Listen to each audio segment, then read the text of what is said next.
Hey everyone, in today's daily indie game dev update, one of the more exciting things is we're adding a new cave to our top-down adventure game. Here you can see a little time lapse of what's coming up. We're also digging into Krita art app so that we can work on a plan how to implement line of sight or fog of war to make it a little bit more exciting discovering this cave. So let's get started. Hey everyone, this is Jan and you're watching a little daily indie game dev. We're taking off right where we left off late last night. Priority list. So we had a go at the looking at some new stuff that is going to take a lot of work. And today I am going to leave it. I'm going to dive straight back in here.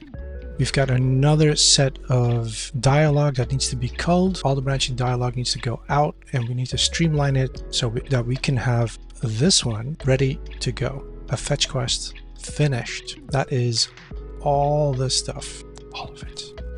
I had fun. I spent way too much time on the animation, obviously. Well, I spent way too much time on the coding side of the animation, getting it right and finding a balance between what is working and what is not happening for me. And I think I can make it better just by adding some sound effects today. I got a whole bunch of sound effects I'd like to talk to you about later because they're free. And that might be something that you need. I mean, if you think you can find something you need in about 40 gigabytes for free. So stay tuned, hit like, hit subscribe, and let's get started. This is a lot of work. All right, let's copy this one. This is the note of the dialogue that you have with a character in the cave. He's going to give you a quest. I have way too many branches. Super simplified. So let's call those branches and let's make it a straightforward conversation to get you from A to B, get the quest, get moving. Can't believe I actually forgot to record a test. Let's fire up the controller. Here we are in Unreal Engine. This is the classic Zelda transition, top down, because sometimes it's just nice not to have to control the camera. Camera stays put. Every screen is like a puzzle for you to conquer. Here we go. This is the one of the first caves available in the opening area of the game. I still have to replace the button prompt because it's Y, but it should be whatever controller you are on. And this is the conversation. So before, this conversation had 4 options of dialogue at every point, and I kept extra beats in the story to allow for changes in animation that I haven't made yet. So I decided to take those also out. But unlike the other conversation that I edited 2 days ago, 1 day ago, can't remember. It's Wednesday right now. This one, I feel like some, like 2 or 3 should be kept in there. So let me show you. I'm looking for a safe passage, get to the point, from here to here. Like here, you can continue straight away, or you can still have that little vocabulary from the crystal ball. I want to keep that in there. And then it gives just a little bit of character, respond. So there were already tons of different options here, all gone. A quick little lay of the land from this character, where to go. This is one where I thought it would be appropriate to keep the choices, like do you want to go west, north, south, but we do that trick that a lot of games do. This is the correct answer to get to the next point, but you can ask questions about the other ones. So if we say go north, if a lone elf warrior would be sufficient, I'd done it myself. Where to go?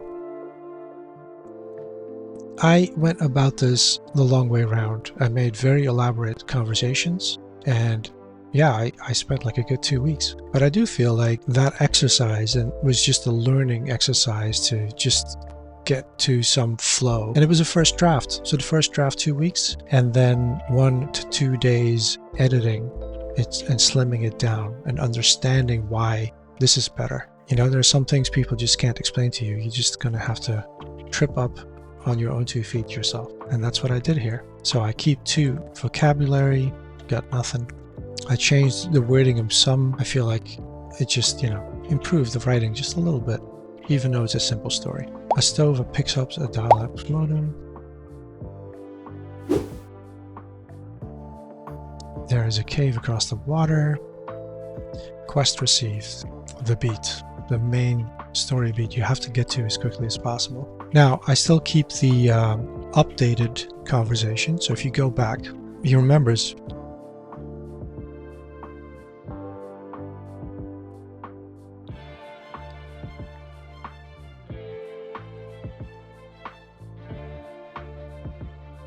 I will help you no more. And out of the cave. So now the player has the option to explore, even though the player may already have done so. This is a small area, like this is actually the first screen, so you start over where the little skeleton guy is, and then I have my little animation set up here to draw your attention. And now for the satisfaction of adding a little check mark. Feels good. I recommend putting up your own board, different tiers for your priorities. Thanks again to Roberto Gaming, that's an awesome idea. The arrow of what to do next, so here we go. This is the Tilemap editor. If you're familiar with Unreal Engine, you may know Unreal Engine more for, you know, AAA titles. But this right here is a Tilemap editor. I'm not actually sure if it comes with Paper ZD or Unreal itself. So if it's part of the Paper 2D, then Paper ZD plugins that allow you to work in 2D. So you can make these little 2D games in a completely overpowered game engine. But this is it. It gives you all sorts of very simple tools with very little explanation. On the left, you see the palette that you add, which is basically any piece of art. You set the tiles, the size of the tiles. You can click and select however many you want and just stamp them all over on the right, which is going to be your actual game map. There's an attributes editor all the way on the right where you can set more settings. You can have different layers. So I actually have 3 layers for the map itself, because some of my tiles have just a little bit of drawing, so they combine nicely with something underneath, like a different color tile underneath, so you can make more variations.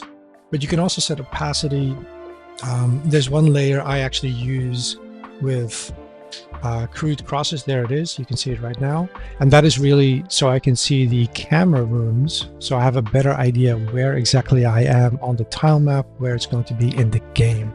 So this map is taking place. There's a couple of things that I ran into again, which is I spent a lot of time on the art that comprises all the tiles, but it only works so well. So I had a lot of fun painting this cave and just figuring stuff out. But if I'm going to be honest, like some very basic tiles that I need are not here. Like I need a wall on the left, a wall on the right, a wall on the bottom to form that top-down perspective. And I only have walls for the top, which seems to be much more common in the asset packs that I got. And so I continued on from those asset packs and added my own tiles. But now I just constantly feel like I'm missing stuff. I also feel like I made a lot of overly detailed art, and so a lot of the floor that you can walk on is sometimes not obvious that you can walk on it, and so the tiles that I tend to pick out of all of them weren't actually intended as such. So I'm gonna have to go back to the drawing board on this one. We've been working on the cave. That worked. So there's no collision here, so I can just walk wherever I want. So we're just gonna have to pretend. I just wanted to have a look what it looks like when you're playing.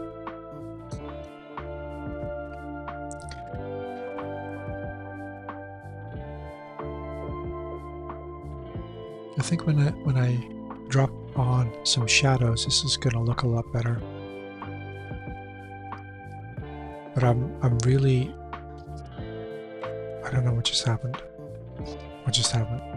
Maybe stay away from the edges of the screen. So I was about to say, I'm really like putting this together and just looking for pieces that I can use that would kind of make sense. It makes me realize that I'm really lacking in tiles.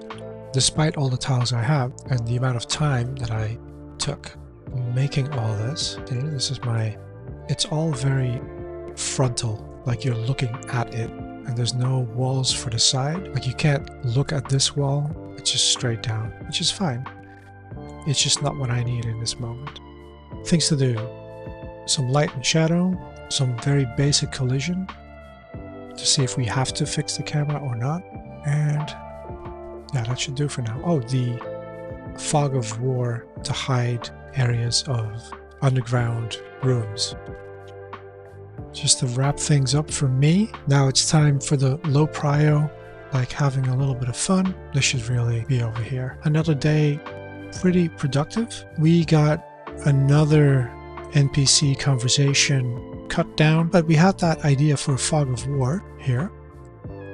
And so, okay, let's quickly refamiliarize ourselves with Krita.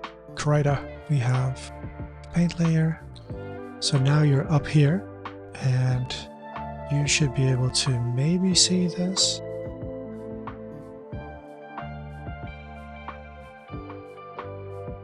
Quite like this foggy effect.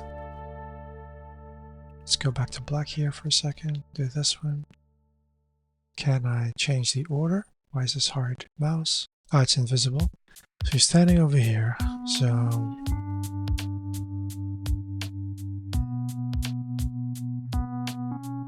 ah, you can pick it up. Okay, so you go up here.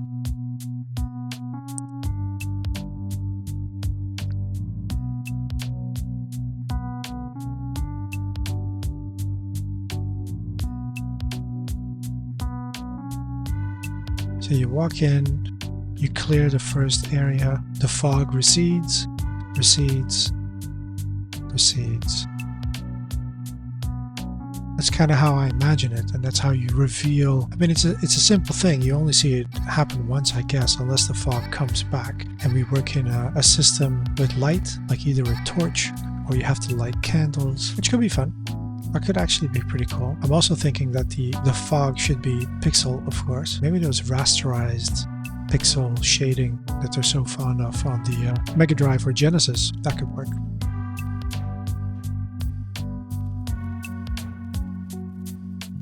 What do you guys think?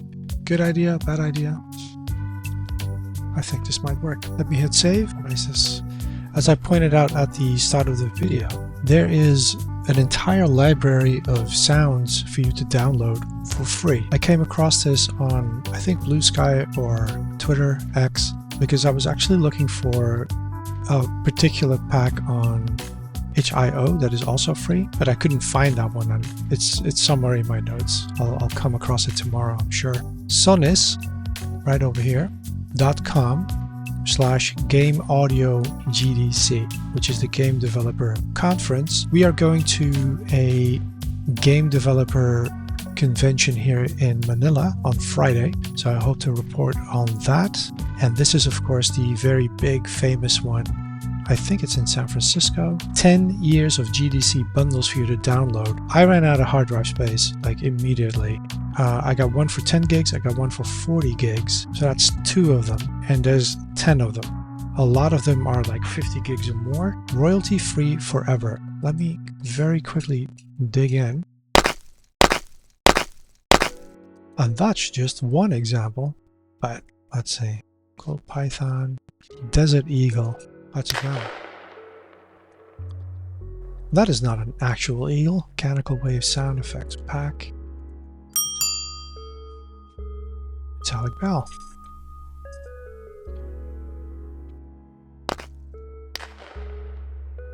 It just adds them. Manchester ambience.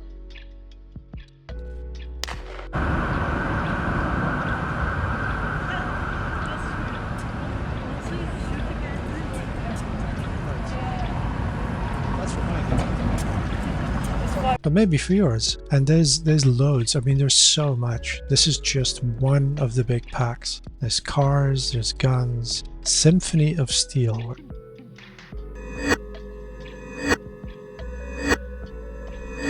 Lots and lots of things. So go check out your royalty-free sound effects archive at Game Audio GDC by sonis.com. You can get your library started for your own game development. I'm excited, even though today I did not get to put in some sound effects for my little slide animation. Maybe tomorrow. There's always another day. See you guys in the next one. Hope you have a good one. Be sure to leave a comment down below what you think of my my brand new cave, cut down conversations, and I'll talk to you there. Cheers.